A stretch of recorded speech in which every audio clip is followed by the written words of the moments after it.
Join us now on the next stage of the Hildegard Way that leads from the Disibodenberg to Böckelheim Castle.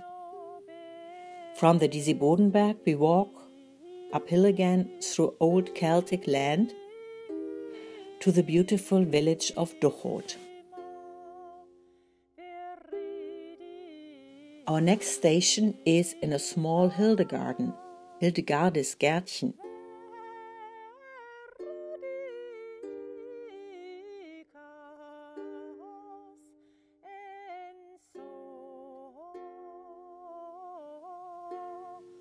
In this garden, besides a fish pool, we listen to Hildegard's most original idea of Viriditas, green power of life, that I present to you. Viriditas. In her song, O Nobilissima Viriditas, Hildegard sings about the noble power of viridity. It is green, such as the plants of the earth, but also golden as the sun and red as the dawn. That means Viriditas, viridity, is not just about nature, but it is a power that is connected to the divine mystery. As a friend of Hildegard, I imagine Hildegard walking through her cloister garden, considering and playing with certain words. This is about words that do not resonate in the original German language, a bit better in English, yet in Latin they are connected.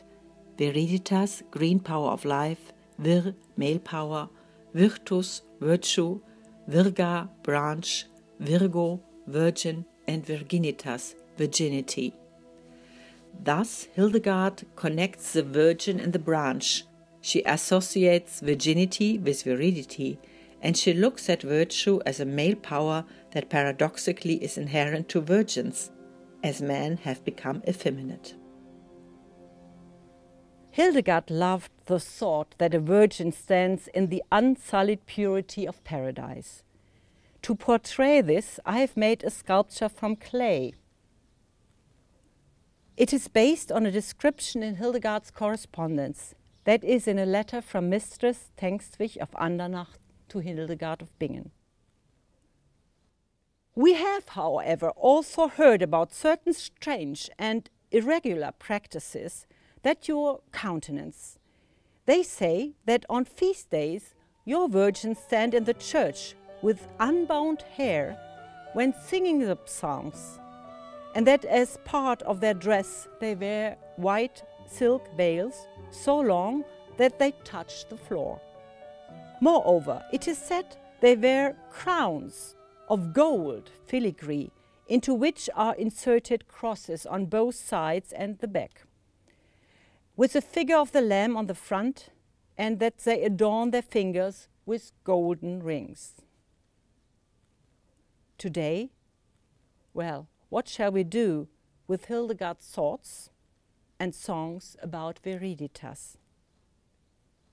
As a theologian, I see Hildegard not merely as a women mystic, but also as a naturalist and as a medical practitioner who investigates the power of nature and describes their healing effects on the human being. Therefore I say, Viriditas is green power of life. Green power of life is divine power. Divine power is the power of creation and its healing power. Yet there is a question about whether or not Hildegard's language can be taken seriously today in modern science and medicine.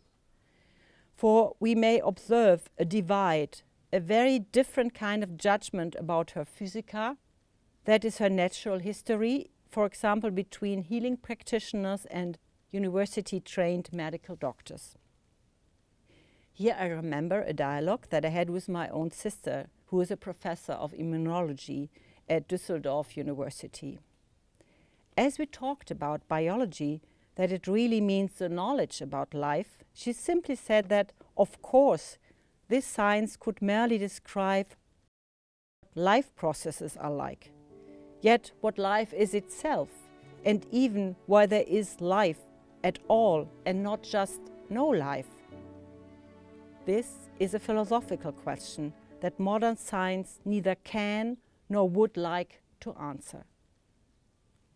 Now, this reminded me to a story of Danish philosopher Søren Kierkegaard.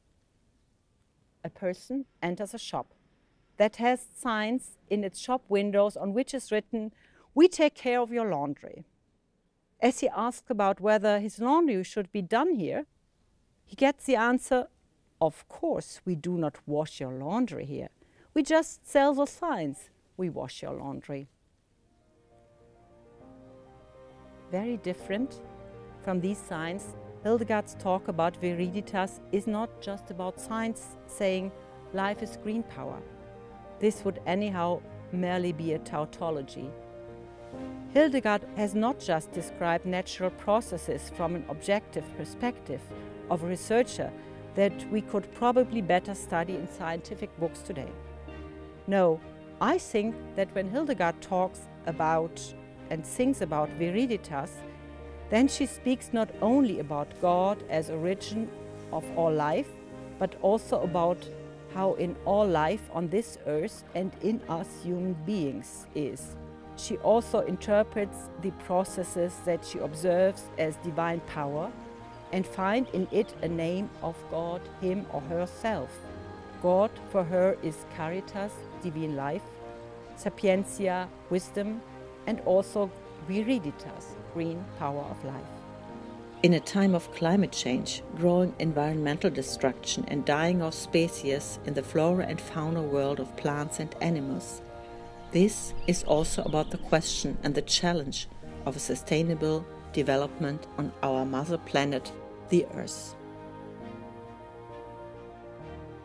The Hildegard Way from Duchot then leads downhill again to Oberhausen on the Nahe and then uphill along a long rocky path to the ruined site of Böckelheim Castle.